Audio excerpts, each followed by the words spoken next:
Hello everyone, this is CA Prajakta Munde. Hope आप सब लोगों की प्रिपरेशंस बहुत अच्छे से चल रही हैं for the upcoming examinations.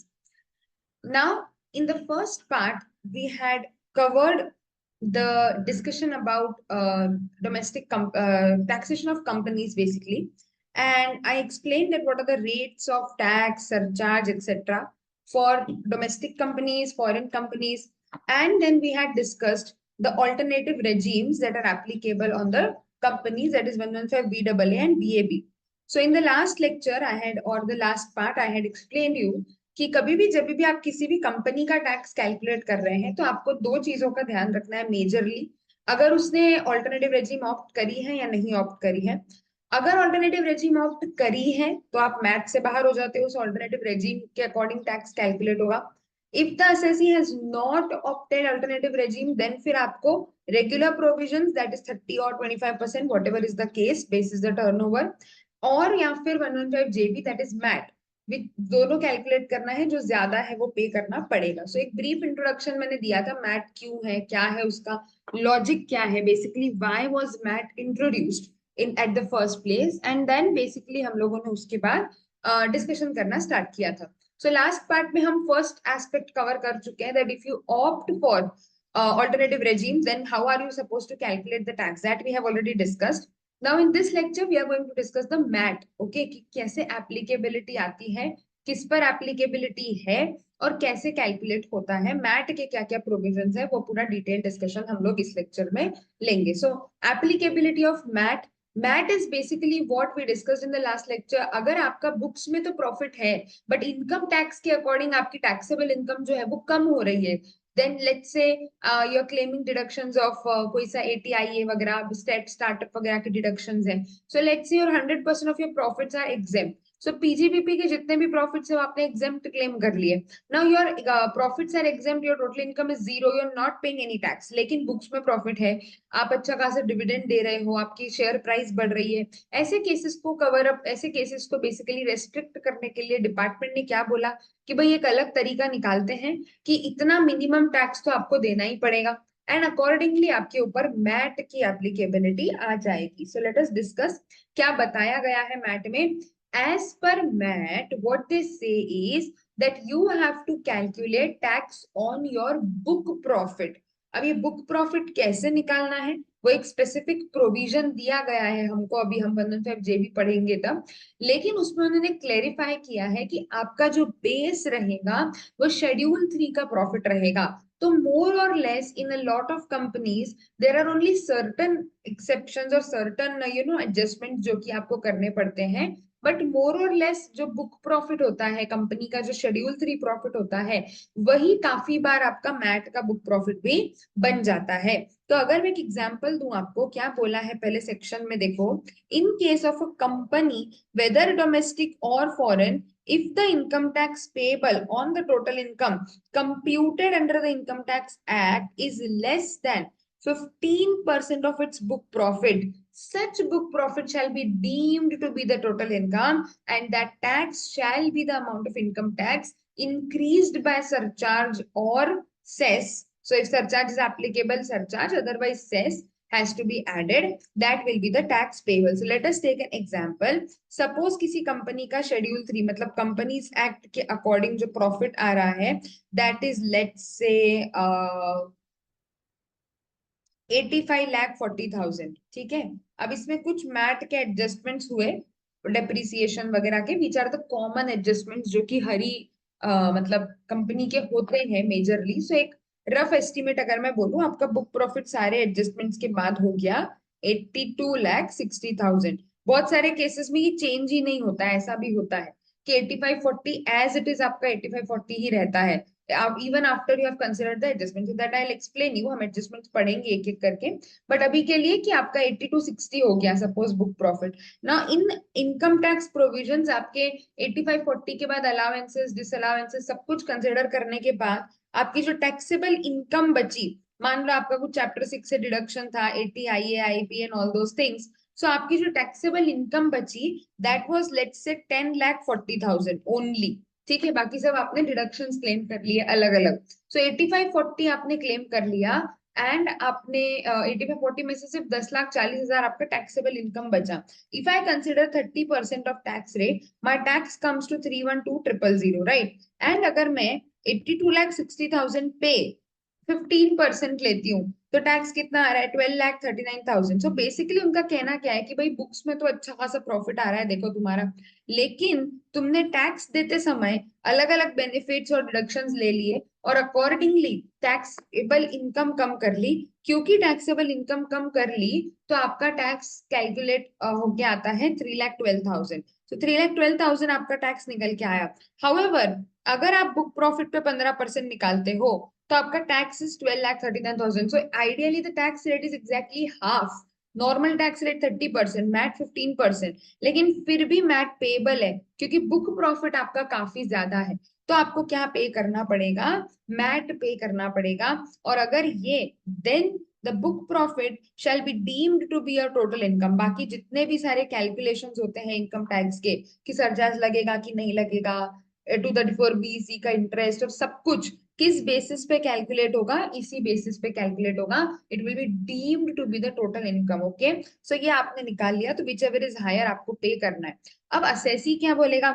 Assessee आया, असेसी ने डिपार्टमेंट को बोला कि भाई ये अच्छा है तुम्हारा. डिपार्टमेंट वालों, तुम लोगों ने खुद ही पहले एग्जेम्पशंस दिए, 80 IAI भी क्लेम करो, इन्वेस्टमेंट करो, स्टार्टअप बनाओ, प्रॉफिट का एग्जेम्पशन मिलेगा. बोला किसने? डिपार्टमेंट ने. डिपार्टमेंट ही बोल रहा है कि बेनिफिट लो, बेनिफिट लो, बेनिफिट लो. और जब हम बेनिफिट लेके टैक्स कम कर रहे हैं तो तुम ही बोल रहे हो कि नहीं तुमको तो मैट देना पड़ेगा. तो ये तो कॉन्ट्राडिक्टरी हो गई चीज. आप ही के बेनिफिट्स की वजह से, हमने कोई टैक्स चोरी थोड़ी करी. These are legal ways to reduce your income. I am not giving any income which is undisclosed, या ऐसा कुछ नहीं कर रहा हूं मैं कि मैं मेरी इनकम को छुपा रहा हूँ. This deductions I am claiming because of your provisions. Why should I pay additional tax? So this is wrong. So department ने बोला थोड़ा सा शांति रखो, एक्सप्लेन करते हैं आपको पूरा आराम से.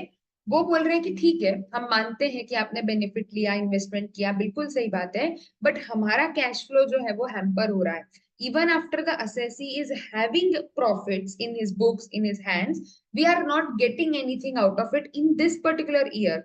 So हम क्या कर रहे हैं? हम आपके ऊपर मैट लगा रहे हैं, पर जो भी डिफरेंस है, मतलब आपने जितना एक्स्ट्रा पे किया, लेट्स से आपका फाइनल अमाउंट यही है, एक सेकंड के लिए मान के चलते हैं कि सरचार्ज वर्चार्ज लगा के आपका फाइनल अमाउंट यही आता है. तो ये जो एक्स्ट्रा आपने पे किया है 9,27,000, इसका हम आपको क्या देने को तैयार है? MAT credit. मतलब ये आपका लैप्स नहीं होगा, इसको आप एक्सपेंस मत मानो कि भाई ये गया अब 9,27,000, कभी उसका कोई बेनिफिट, कोई एडजस्टमेंट नहीं मिलेगा. हम इसको मैट क्रेडिट बोल के रखेंगे. कब एडजस्ट कर सकते हो? Suppose in the next year, let's say situation is opposite, year 2, ये ईयर 1 ले लेते हैं. ईयर सिचुएशन इज ऑपोजिट मतलब आपका taxable income, income tax provision के अकॉर्डिंग और एज पर बुक प्रॉफिट जो आ रहा है, तो tax as per income tax provisions is let's say 12,45,000 considering surcharge cess everything. So 12,45,000 का टैक्स है as per income tax provisions and as per income tax profit. And business profit में BP जो आपका बुक प्रॉफिट, उसके according जो आपका mat निकल के आ रहा है वो आ रहा है 3,80,000. सरचार्ज सेस अगर लग रहा है तो सब कंसिडर करके. सो बेसिकली सिचुएशन उल्टी हो गई. Now what they are mentioning कि ऐसे सिचुएशन में जो डिफरेंस अमाउंट है दैट इज 12,45,000 माइनस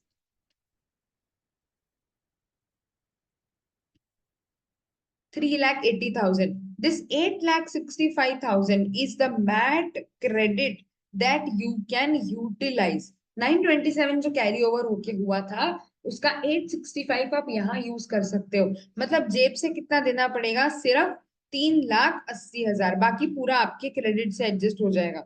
अब ये भी क्यों करना है उनको? क्योंकि मिनिमम ऑल्टरनेट टैक्स है, उसका नाम उसका मिनिमम से शुरू होता है.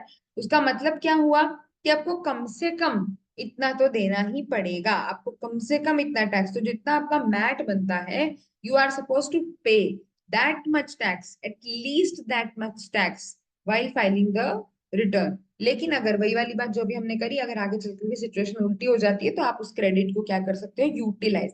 सो this is the whole mechanism of how to calculate MAT and what goes behind. Now we will be discussing कि बुक प्रॉफिट जो हम बोल रहे हैं 15% of book profit what exactly is the book profit. तो बुक प्रॉफिट निकालने के लिए आपका जितना भी शेड्यूल 3 का प्रॉफिट है उसमें कुछ कुछ एडजस्टमेंट्स किए जाते हैं, and bases on that adjustments आपकी कुछ चीजें डेबिट होती हैं, कुछ चीजें क्रेडिट होती हैं. जैसे हम पीजीबीपी में करते हैं कि कंपनी का प्रॉफिट लिया, उसमें इनकम टैक्स के according allowances disallowances 43B 48(3) 48(2) etcetera etcetera के करके हम पीजीबीपी की इनकम निकालते हैं. सिमिलरली 115जेबी क्या बोलता है कि तुम्हारा जो प्रॉफिट है उसमें सिर्फ ये वाले एडजस्टमेंट्स दो, इसके अलावा कोई भी एक्स्ट्रा एडजस्टमेंट्स आपको नहीं देने. ठीक है, only and only the adjustments that are covered under 115JB explanation are to be considered while calculating the book profit. So let us start. What points are to be added and what points are to be reduced? Now see, again, चीजों के basic concept से चलेंगे तो कभी भी दिक्कत नहीं आएगी. आपने प्रॉफिट उठाया, कुछ चीजें ऐड करनी है, कुछ चीजें लेस करनी है. क्या क्या चीजें ऐड होंगी? Certain items which are already debited to the P&L but not allowed as an expense as per the explanation to 115JB. That means for calculating the mat.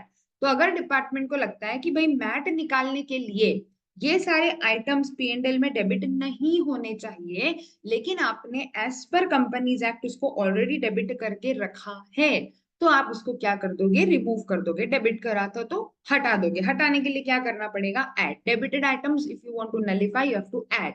Second category, certain items जो कि income में जुड़े ही नहीं लेकिन होने चाहिए, वो add करने पड़ेंगे. सेम गोज उल्टा, क्रेडिट. क्रेडिट क्या क्या चीजें करनी पड़ेंगी आपके इसमें, मतलब बेसिकली रिमूव क्या क्या करना पड़ेगा. सो क्रेडिट जो जो चीजें हुई हैं आपके बुक्स ऑफ अकाउंट्स में ऑलरेडी क्रेडिटेड है, बट उस पे मैट नहीं लगाना है. सरकार बोल रही है नहीं भैया इस पे हम आपसे मैट नहीं लेंगे, तो क्रेडिट आपने करके रखा है, it's already included in your profit, you have to remove it, reduce it. And secondly, certain expenses that department is mentioning that yes, we will allow you to claim while calculating your MAT, but they are not already considered in the schedule 3 P&L, वो reduce करते हैं. So logic is similar. बस फर्क क्या है, जब आप PGBP की इनकम निकालते हो तब आप जो एडजस्टमेंट्स देते हो वो आप इनकम टैक्स के प्रोविजंस के अकॉर्डिंग देते हो कि कैश पेमेंट करा 48(3) में डिसअलाउ, पेमेंट ड्यू डेट तक नहीं किया 43B में डिसअलाउ, या फिर आपका टीडीएस नहीं डिडक्ट किया 40AI में डिसअलाउ. सो अकॉर्डिंगली आप वहां पर एडलेस करते हो. यहाँ पर आपको किसके हिसाब से चलना है, 115JB के हिसाब से चलना है कि किस चीज पे मैट लगेगा किस पे नहीं लगेगा. चलिए, now A to I they are mentioning if it is debited to the statement of profit and loss account then only the profit is to be increased. तो एक बार पहले हम वो मार्क कर लेते हैं जिसे मैंने पहले से भी करके रखा है कि ये चीजें तभी ऐड होनी है अगर वो ऑलरेडी बुक्स में माइनस करी हुई है, मतलब इन चीजों का इफेक्ट आपको हटाना है. इनकम टैक्स, टैक्स अगर आपने कहीं भी डेबिट करके रखा है अपने प्रॉफिट एंड लॉस में तो आप उसको हटा दोगे. Interest, surcharge, cess, whatever kind of tax it is, you have to reduce it. Amount carried to reserves, अगर आपने रिजर्व्स को कोई ट्रांसफर किया है, जैसे P&L से जनरल रिजर्व में डाला, तो एंट्री क्या हुई होगी, journal entry P&L account debit to general reserve. ये एंट्री अगर आपके प्रॉफिट एंड लॉस में आ रही है, मतलब आप इसके बाद वाला प्रॉफिट उठा रहे हो, तो फिर आपको उसको क्या करना पड़ेगा, एड बैक, क्योंकि ideally this is not a deductible expense as per the MAT computation. Provisions for unascertained liabilities. Any provision created for liabilities other than a certain liabilities are to be reduced. है ना, ये भी क्या करना पड़ेगा, यहाँ से हटाना पड़ेगा. तो अगर आपने प्रोविजन बना के रखा है, एड बैक कर देंगे. Losses of subsidiary companies, if you have provided anything for subsidiary losses, it will be added back. Dividend, whether proposed, whether paid, if it is debited to the P&L, added back. Exempt income, ये जो section 10, 11 और 12 की incomes हैं नीचे, अभी जब हम देखेंगे इसके ऊपर सरकार ने बोला हम मैट नहीं लेंगे. अभी नीचे आप देखोगे कि सपोज आपका कोई P&L है, शेड्यूल 3 के अकॉर्डिंग तो कुछ एग्जेम्प्ट इनकम और ये सब होता नहीं है। तो सपोज कोई इनकम है जो सेक्शन 10 में एग्जेम्प्ट है, लेकिन आपकी कंपनीज एक्ट के पीएनएल में वो ऑलरेडी इंक्लूडेड है, तो जो प्रॉफिट तुम ले रहे हो शेड्यूल 3 का उसमें वो जुड़ा हुआ है, तो आप उसको हटाते हो बुक प्रॉफिट से कि भाई इस पे मैट नहीं लगाना है, वो सेक्शन 10 में एग्जेम्प्ट है, 11-12 के केसेस हैं, तो वो स्पेसिफिकली अलग केस हो गया, उस पर टैक्स नहीं लगेगा even if it is MAT. So आप क्योंकि उस इनकम को बाहर कर रहे हो, उससे रिलेटेड खर्चे का भी डिडक्शन आपको नहीं मिलेगा, सिंपल लॉजिक। अगर इनकम टैक्सेबल नहीं है तो उससे रिलेटेड एक्सपेंसेस का भी डिडक्शन आप क्लेम नहीं कर सकते। सिमिलरली एओपी बीओआई का टैक्सेशन हम लोगों ने पढ़ा हुआ है। अगर एओपी बीओआई के केस में टैक्सेशन इस तरीके से हो रहा है कि मेंबर की जो इनकम है, मतलब share of the assessee is not chargeable to tax, तो फिर if suppose there is an AOP, उसका मेंबर जो है वो कोई कंपनी असेसी है, वो कंपनी असेसी के शेयर के ऊपर कोई भी टैक्स नहीं लगना चाहिए as per the provisions of AOP taxation. हम लोगों ने पढ़ा है अलग से एमएमआर पे कब लगेगा, whatever the rates will B.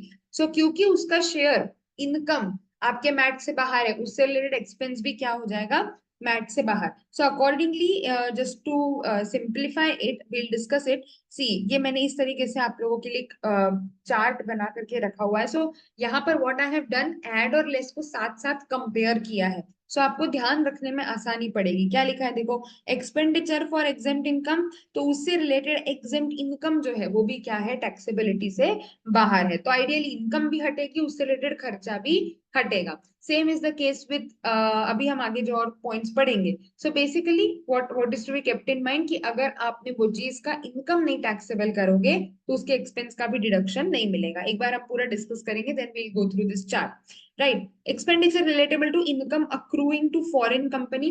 कोई भी अगर फॉरेन कंपनी है, मैट तो फॉरेन कंपनी पे भी लगेगा, तो अगर कोई भी इनकम है वो कि जो कि एक फॉरेन कंपनी को आ रही है, which is in the nature of capital gains arising on transactions in securities, security से रिलेटेड कोई कैपिटल गेन है, और interest, dividend, royalty etcetera which is chargeable to tax under 115A if the income tax payable is a rate less than 15%। अब एक example लेते हैं, थोड़ा सा आपको प्रैक्टिकली समझ में आ जाएगा।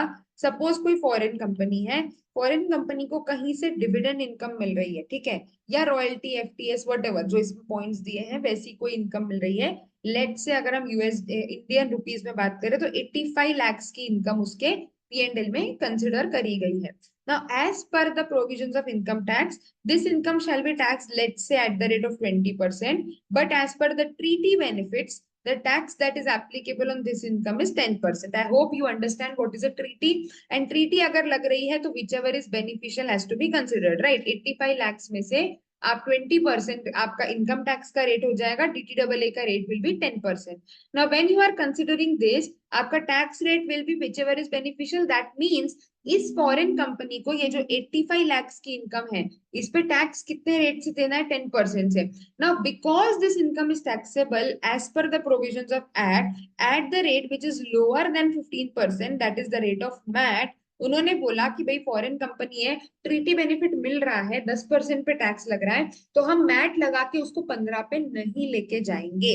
तो ये इनकम उन्होंने क्या कर दी, आपके 115JB से बाहर कर दी। क्योंकि इनकम 115JB से बाहर है, अकॉर्डिंगली एक्सपेंडिचर भी बाहर हो जाएगा। So expenditure relatable to income accruing to foreign company, या तो कैपिटल गेन है, सिक्योरिटी सेल करी है, या इंटरेस्ट, डिविडेंड, रॉयल्टी, इनमें से कुछ है जिसका rate of tax is less than 15%, then that particular expenditure shall not be allowed as a deduction because that income is not chargeable to tax as per the MAT provisions. Notional loss, अगर आपने कुछ debit करके रखा है business trust के ऊपर, कोई भी नोशनल लॉस अगर है एक्सचेंज वगैरह के समय पर, so that is not considered as an expenditure.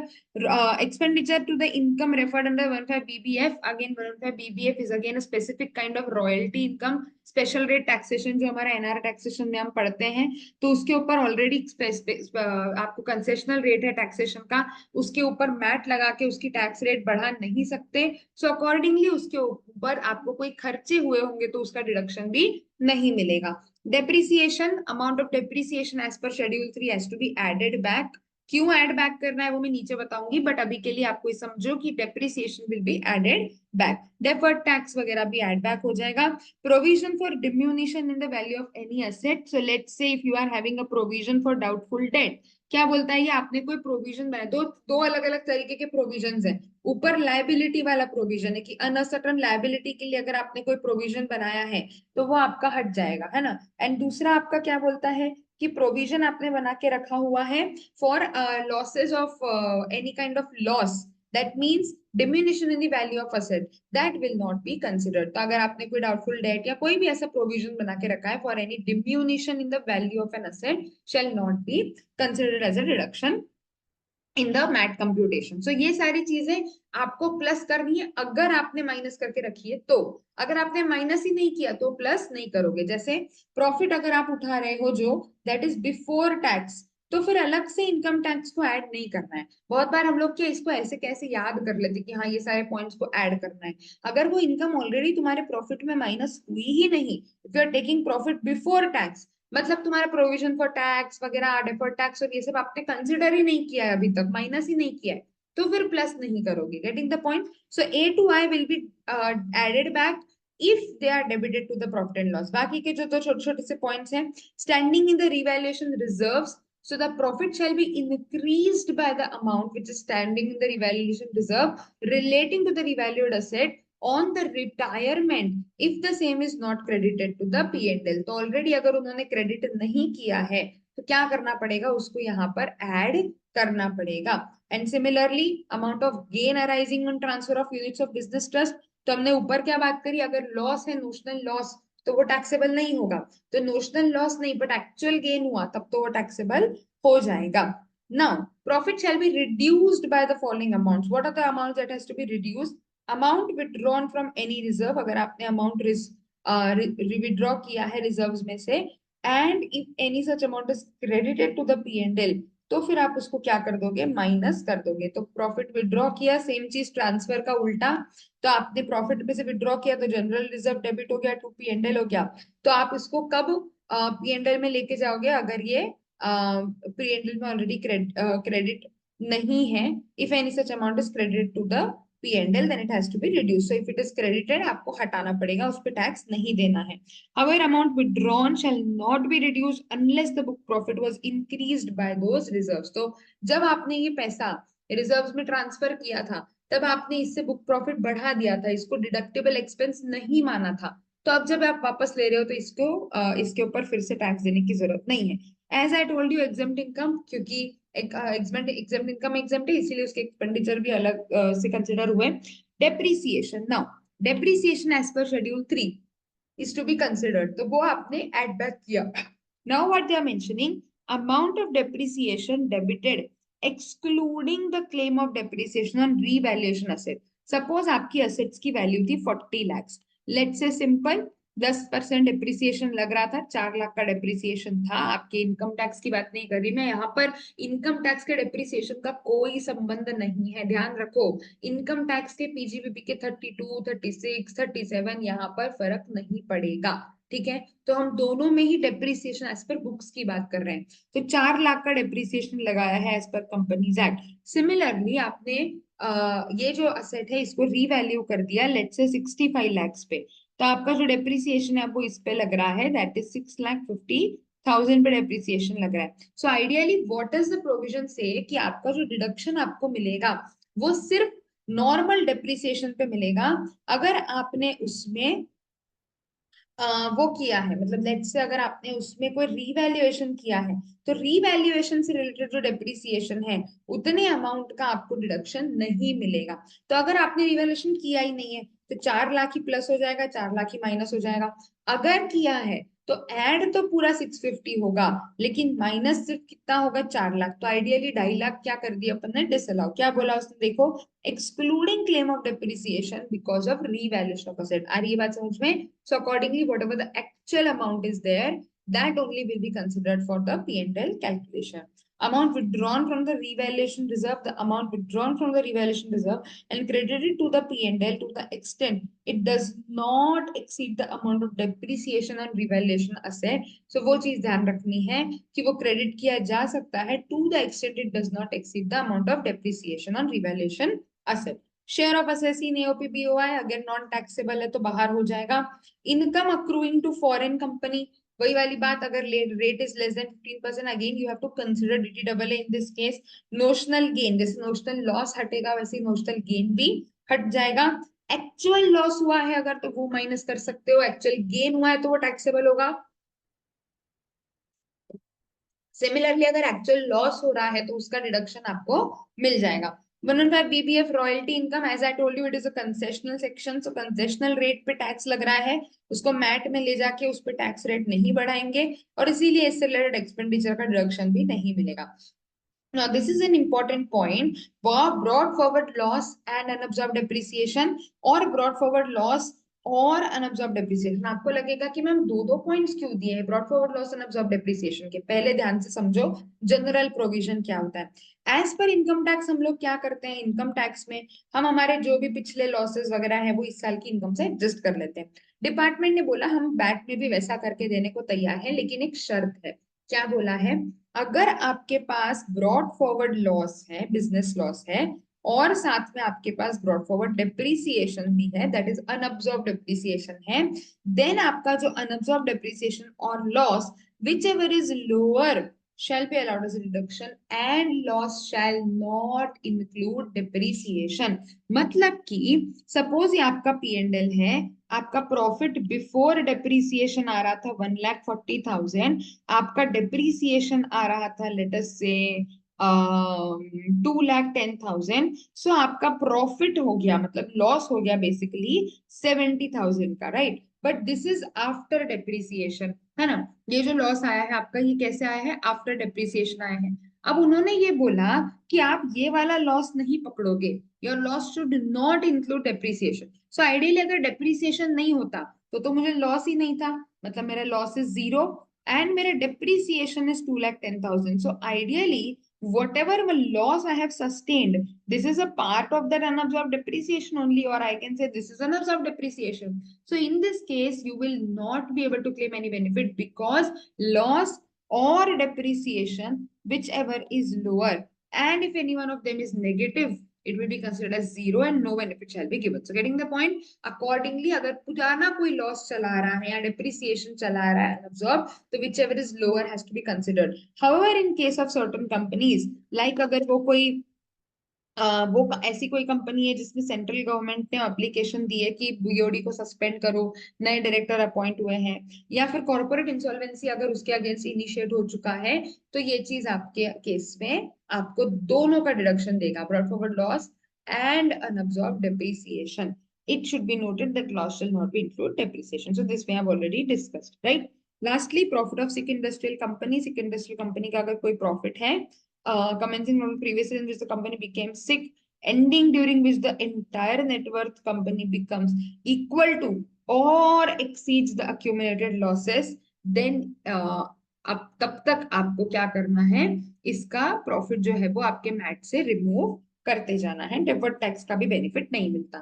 So accordingly, these are the adjustments which are to be done for your ease, for your reference. So ये हम लोगों ने यहाँ पर एक मेजर जो एस्पेक्ट्स हैं वो यहाँ पर एक वो बना करके आपको टेबल बना करके आपको बता करके रखा है ना. इनमें जो इनकम आइटम्स हैं वो ऑब्वियसली जैसे गेन वगैरह है वो इफ डेबिटेड वाले में नहीं जाएंगे बिकॉज वो डेबिट होंगे ही नहीं.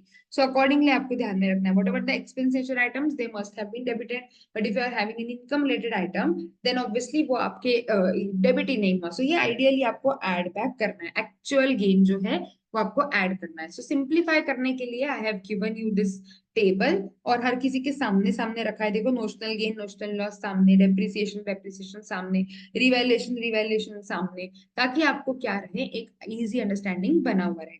सो these are the provisions of applicability of MAT. Now this is a MAT applicability for the general company, any company. When we talk about an Ind AS compliant company, which is the case, normal case nowadays, बहुत सारी companies Ind AS में convert हो चुकी है, तो Ind AS conversion की वजह से कुछ एडिशनल एडजस्टमेंट्स आपके 115 जेबी में करने पड़ सकते हैं basis on the provisions that are applicable in case of conversion of a company.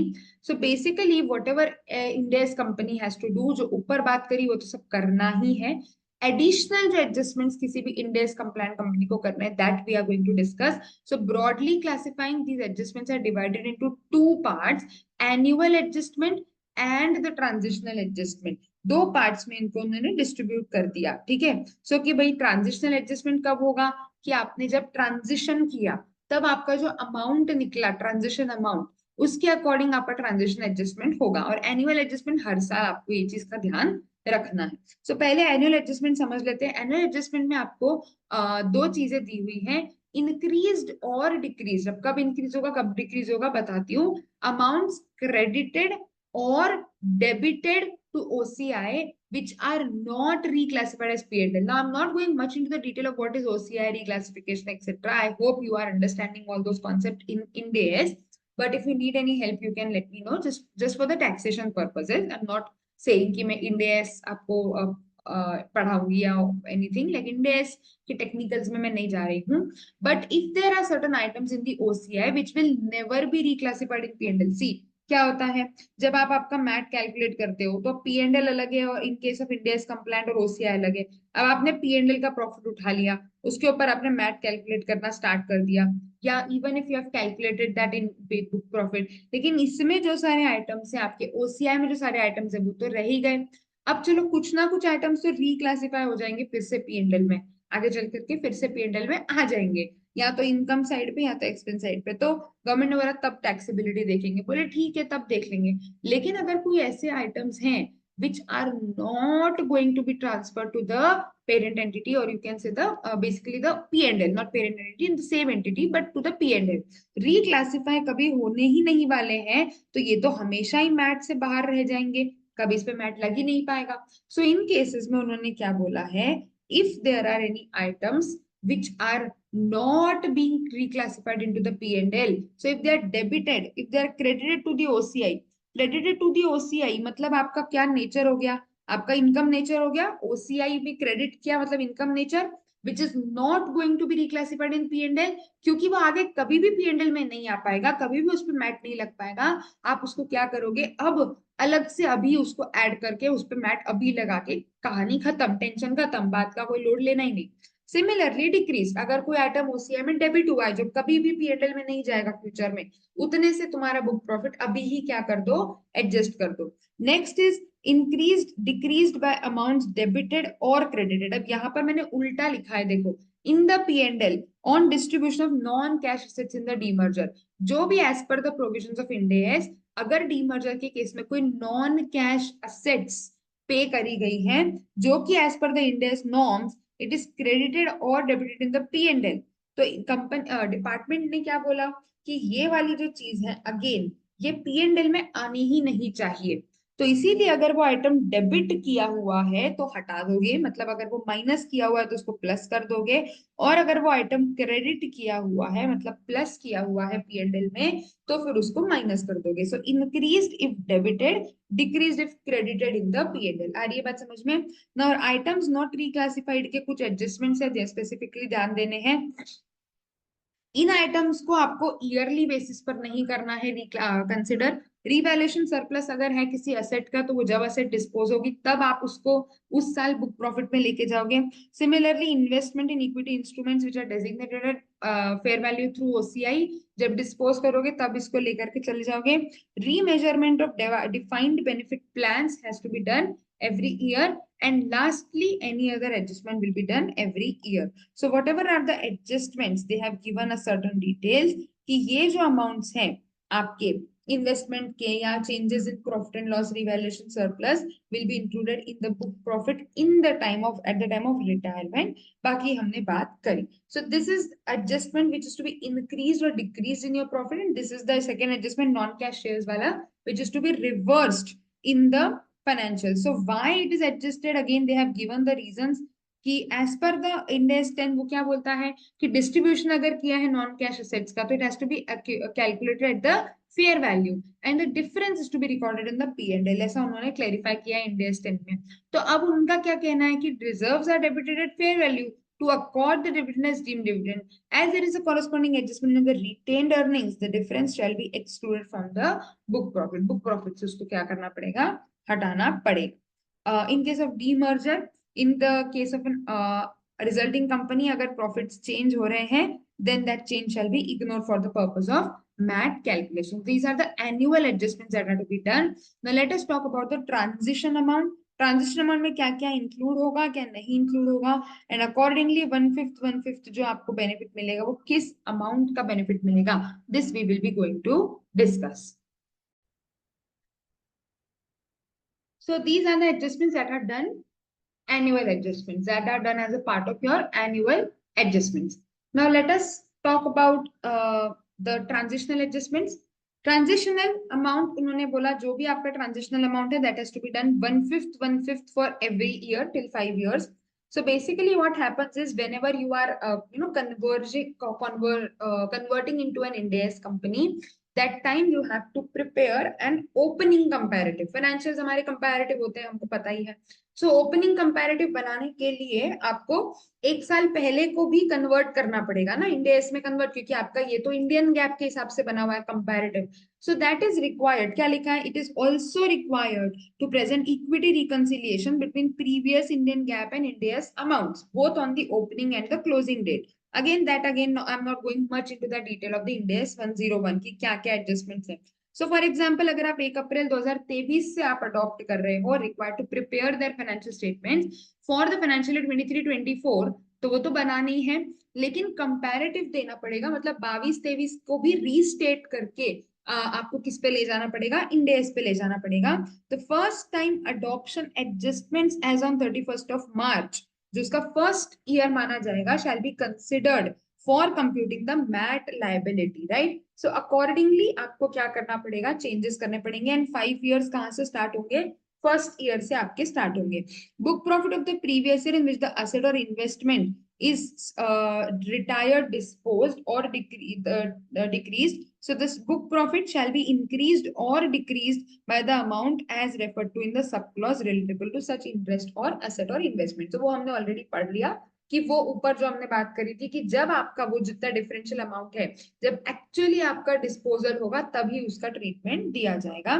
Further book profit of the previous year in which the foreign operation referred to in subclause F in the clause 3 of explanation is disposed or otherwise transferred shall be increased or decreased by the amount as referred to in that particular subclause. So जो foreign operation वाला clause हम लोगों ने पढ़ा, उसमें जो आपको specifically बोला है कि हाँ जिस साल आप उस particular item को consider कर रहे हो as per the clause, accordingly ही उसके ऊपर आपको ट्रांजैक्शंस यहाँ पर भी लेने हैं, राइट. सो ये आपको क्लियरली उन्होंने क्लैरिफाई कर दिया है.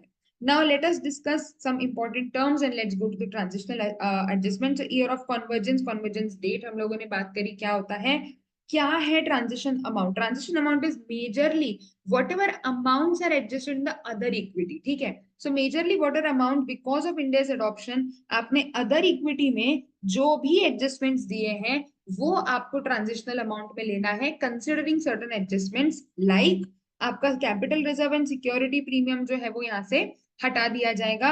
अमाउंट और aggregate of amounts adjusted in the OCI on the conversion date which will be subsequently reclassified, जो आगे पीछे P&L में चले जाएंगे उसको अलग से आपको ट्रांजिशनल अमाउंट में नहीं लेना है, बिकॉज वो आगे पीछे जब भी P&L में जाएंगे तब उसमें बुक प्रॉफिट लग जाएगा, तो अभी उसको अलग से कंसिडर करने की जरूरत नहीं है. Revaluation surplus adjusted on the convergence date as discuss, उसको यहाँ से बाहर कर देंगे, कहाँ लेके जाएंगे उसको, जब वो डिस्पोजल होगा तब. सिमिलरली आपका जो गेन ऑन लॉस और इन्वेस्टमेंट्स है ये भी यहाँ से हट जाएगा और कहाँ जाएगा आपका, जब वो डिस्पोजल होगा, जो ऊपर हमने बात करी ना एनुअल एडजस्टमेंट्स में वैसा. Adjustment relating to property, plant and equipment recorded at fair market value in accordance with ये again अगर वो differential आता है so accordingly उसको इन दैट पर्टिकुलर ईयर, जो ऊपर के एनुअल एडजस्टमेंट की क्लॉजेस में हमने डिस्कस करा, सो उनसे रिलेटेड जो भी एडजस्टमेंट्स है recorded fair market value of the index, this will not be considered as a part of your transitional amount. Relating to investment in subsidiaries, joint ventures recorded at fair market value, again this will be outside the transitional amount. And the cumulative translation differences on the convergence date will also not be considered in the transitional amount. So these are excluded from the transitional amount. Now they have given us the detail why they are excluding or including in the items in the book profit. So let us discuss. Book profit of the year of convergence shall be increased or decreased, जो भी आपका transitional amount है excluding capitalism and SPR, so वो तो हमने देख ही लिया.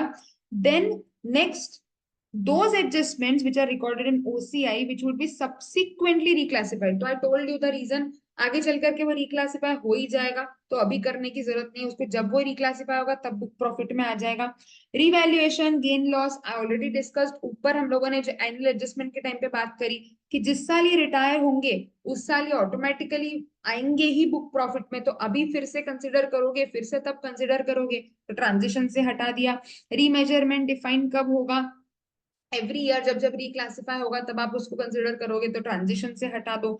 Any other item as and when the gain arises तब आपको लेना है. सो अकॉर्डिंगली ये जो सारे आइटम्स हैं which will never be subsequently reclassified, वो कब लेना है वो ऑलरेडी क्लेरिफाइड है, तो अभी हम लोग इसको क्या कर देंगे, ट्रांजिशन की डेफिनेशन से हटा देंगे, है ना. सो दिस विल आइडियली अभी हमारे ट्रांजिशन की डेफिनेशन में नहीं आएगा. जो अदर एडजस्टमेंट्स दिए थे हमने, जो DEF वाले पढ़े कि इसको कब आपको बुक प्रॉफिट में कंसिडर करना है, so that again they have clarified. कि प्रॉपर्टी प्लांट एंड इक्विपमेंट जो हमने बात करी, अगेन आपका को एंटिटी में यूज फेयर मार्केट वैल्यू. सो हम लोग क्या करते हैं, हम रीवैल्यूएशन रिजर्व को कंसिडर नहीं करते और अकॉर्डिंगली डेप्रिसिएशन एडजस्ट करते हैं, जो मैंने आपको एडजस्टमेंट्स में ऊपर बताया. Similarly, gain loss on realization shall be computed ignoring the aforesaid retained adjustment. तो अगेन इस पे ट्रांजिशन में अभी इसको कंसिडर करने का कोई सवाल पैदा नहीं होता, आइडियली वो रेगुलर एडजस्टमेंट्स में ऑलरेडी इंक्लूड हो जाएगा. Investment in subsidiaries joint venture, in such cases retain earning shall be included in the book profit at the time of realisation of such investment, अभी अलग से उसको लेने की जरूरत नहीं है. क्यूमुलेटिव ट्रांसलेशन डिफरेंसेस, अगेन जब आपका डिस्पोजल होगा फॉरेन ऑपरेशन का, तो तभी आप उसको कंसिडर करोगे. इन दैट पर्टिकुलर केस ये सारी चीजें फिर से आपको अभी ट्रांसलेशन डिफरेंसेस ट्रांजिशन अमाउंट में लेने की जरूरत नहीं. So all the other adjustments to the retained earnings at the time of transition shall be included in the profits equally over a period of 5 years. का सिंपल लॉजिक समझो. Suppose आपका transition amount आ रहा है 1 करोड़ रुपए का, उनमें से ये जो सारे आइटम्स हमने डिस्कस करे, आपका असेट डिस्पोजल, फॉरेन ऑपरेशन, और ये जो 5-6 items which are excluded from the transition items, ideally as per the regular provisions which they have given in 115JB, कभी ना कभी आगे पीछे की बुक प्रॉफिट में आ जाने वाले हैं. क्योंकि ये आगे पीछे अलग अलग टाइम्स पे बुक प्रॉफिट में आ जाएंगे या ऑलरेडी उनके रेगुलर एडजस्टमेंट्स में वो कंसिडर हो रहा है इफेक्ट, तो अलग से ट्रांजिशन में इफेक्ट देके डबल इफेक्ट देने की आपको जरूरत नहीं पड़ेगी, is what they are trying to mention. So accordingly these are the point of times where these items will be included in the book profit. Therefore आपको अलग से अभी एडजस्टमेंट ट्रांजिशन में देने की जरूरत नहीं है, right? So this will be the adjustments that will be given. Section 115JB already provides for adjustments on account of deferred tax and provisions, तो अलग से again इसको देने की आपको कोई भी जरूरत नहीं है. Now they have given certain clarifications on computation of book profit. क्या क्या clarifications है, let us go through them once. Profit for the period may include MTM losses और gains. तो MTM losses और gains अगर हैं जो कि FVTPL से recognize हुए हैं, उसका क्या treatment होगा. So they have clarified that MTM losses recognized through profit and loss shall not require any adjustments because already आप उसको consider करते हो आय में कि कोई भी diminution अगर आपकी value में हुआ है, so that is already considered as that clause, तो अलग से कोई adjustment देने की जरूरत नहीं है. फर्दर अगर वो OCI के थ्रू रिकॉग्नाइज हुए हैं तो amended provisions shall continue to apply. Whether profit and loss कौन सा वाला लेना है, बिफोर OCI लेना है, आफ्टर OCI लेना है. सो बिफोर OCI लेना है, और OCI के कौन से आइटम्स जो रिक्लासिफाई नहीं होंगे उनको कब कंसिडर करना है वो हमने ऑलरेडी डिस्कस कर लिया. मेमोरेंडम आपको एक्सप्लेन करता है कि कब से आपको वो लेना है first day, so that we again discussed, अभी ऊपर हमने बात करी कॉन्वर्जेंस डेट क्या होगी. So accordingly we have already discussed, अगर फर्स्ट डे ऑफ अप्रैल 23 आप इंड एस अडॉप्ट कर रहे हो तो 31st ऑफ मार्च 2023 वाले जो भी ट्रांजिशनल एडजस्टमेंट्स है that will be considered. As per Indian GAAP, proposed dividend was required to be recognized in financial statements.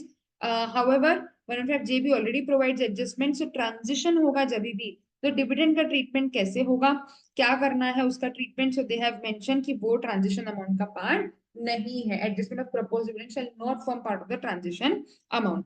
Similarly deferred tax और ये सब कुछ अलग से ऑलरेडी आपके एनुअल एडजस्टमेंट्स में आ जाते हैं, इसको ट्रांजिशन में लेने की जरूरत नहीं है.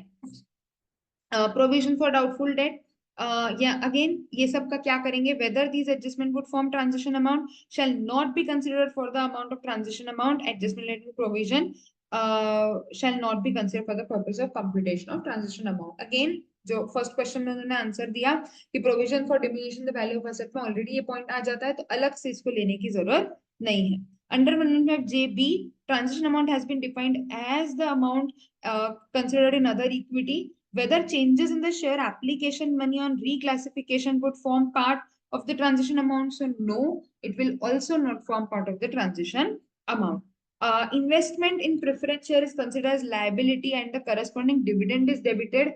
तो अब preference share का dividend जो है वो debit होगा कि नहीं होगा, और सिर्फ डिविडेंड होगा कि इंटरेस्ट एक्सपेंस के नाम से अगर कुछ पीएनएल में लिया हुआ है तो वो भी आप उसको डेबिट करोगे. सो उन्होंने बोला whether it is as in the name of interest और dividend, it has to be for the computation of MAT और transaction amount, it has to be increase, the book profit has to be increased. Similarly जो आपके non convertible debentures, interest free loan में से जो हम equity component classify करते हैं अलग से, इक्विटी कंपोनेंट है, it will be considered as a part of transition amount. Revaluation अगर हुआ है तो फिर कैसे आप डेप्रिसिएशन का एडजस्टमेंट करोगे. Depreciation and revaluation should be adjusted, this I already explained you basis on an example शुरू में. वैसा ही इंडियस में भी होगा. Ultimate effect profit and loss पे उतना ही जाना चाहिए, भले ही आप रिवैल्यूएशन करो चाहे नहीं करो. सो उन्होंने एक एग्जांपल आपको दिया है, देखो क्या बोला है यहाँ पर कि आपका वैल्यू था यहाँ पर 100, यहाँ पर रिवैल्यूएशन की वजह से था 1000. सो सेल वैल्यू आई, यहाँ पर जो प्रॉफिट पीएनएल में क्रेडिट हुआ वो इतना है, यहाँ पर 90 क्रेडिट हुआ लेकिन 729 रिवैल्यूएशन में गया. आइडियली तुम्हारा रिवैल्यूएशन का एडजस्टमेंट भी चल ही रहा है साथ के साथ एज पर द प्रोविजंस. सो अब यहाँ पर आपका अल्टीमेट इफेक्ट जो मैट के लिए जाएगा वो कितना जाएगा, 819 ही जाएगा, considering the revaluation impact as well. So उससे इम्पैक्ट आपके बुक प्रॉफिट पर कुछ भी नहीं आएगा. How adjustment for service concession agreement shall be made would be included in the transition amount on an ongoing basis. Deduction of lower of amount of brought forward loss और unobserved depreciation, दोनों में से whichever is lower, तो आप कौन सा loss पकड़ोगे अब जब इंडेक्स कन्वर्जन हो रहा है. तो the position for the assessment 24-25, मतलब जो आपका पहला साल रहेगा 23-24 previous year, the deduction of lower as on 31st March 23 will be considered, और फिर हर साल का जो भी अमाउंट रहेगा वो इन डेज के अकॉर्डिंग जो आप बुक्स बनाओगे that will be calculated. Capital reserve securities premium as per the old shall not will they be considered for MAT purposes, तो ऊपर already clarify किया हुआ है, which are reclassified shall not be considered for the purposes of transfer a transition amount. Companies which follow accounting year other than March 24 are required to transition will have to prepare financials, the transition amount then it will be considered accordingly. तो suppose अगर आप दिसंबर follow कर रहे हो तो 9 महीने के लिए आपने आपका इंडियन गैप फॉलो किया एंड इन डेज आपको 3 महीने का बनाना पड़ेगा. सो ट्रांजिशन अमाउंट 1 जनवरी 24. तो आइडियली करना वही है, जब आप कन्वर्ट कर रहे हो उसके अकॉर्डिंग आपको बनाना पड़ेंगी books. Then these are the provisions which are to be applicable. Now there are certain छोटे-छोटे और adjustments related to MAT computation.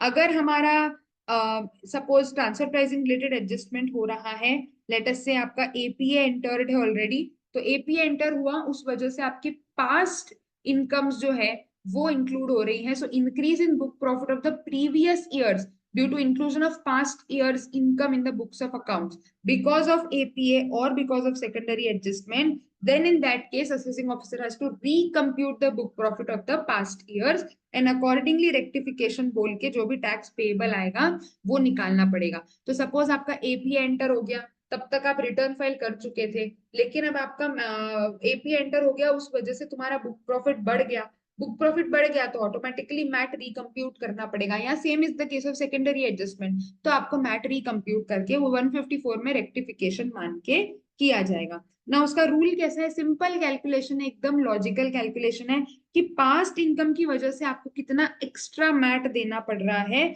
उसके बेसिस पर आप क्या निकालोगे, डिफरेंशियल अमाउंट। क्या दिया है देखो, accordingly rule 10 RB has been inserted कि tax payable by the assessee for the previous year shall be reduced by the following above. So tax payable by the assessee company on the book profit of the previous year including the past income, however where no tax is payable तो आप zero पकड़ोगे।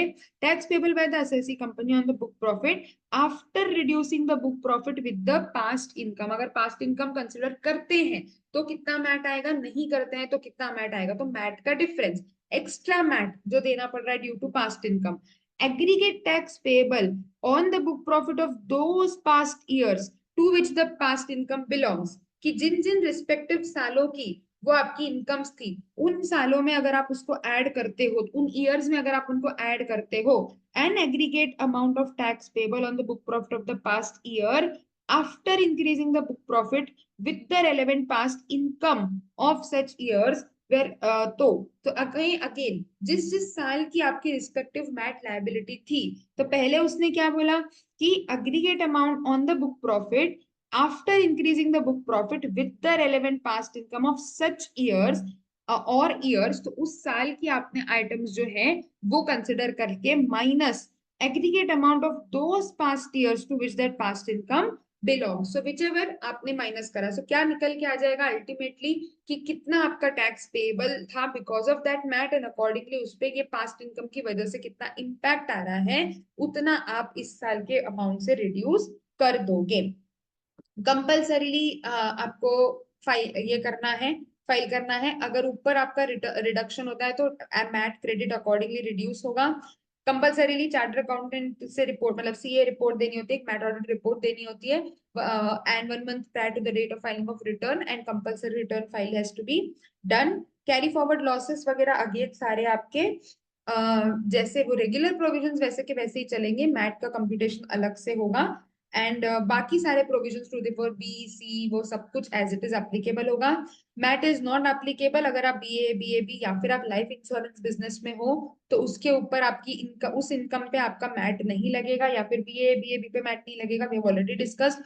In case of foreign companies अगर DTWA है तो फिर PE नहीं है अगर, तो मैट नहीं लगेगा। अगर फॉरेन कंपनी के साथ डीटीडब्ल्यूए नहीं है, लेकिन वो अगर उस कंपनी को इंडिया में कोई रजिस्ट्रेशन मतलब पैन वगैरह लेने की जरूरत नहीं है किसी वजह से भी, तो फिर आपके ऊपर मैट नहीं लगेगा। whereas income comprises solely of profits which are presumptive in income, then again MAT shall not be applicable. Concessional rate in IFSC के केस में 15% की जगह पर 9% से मैट की एप्लीकेबिलिटी है।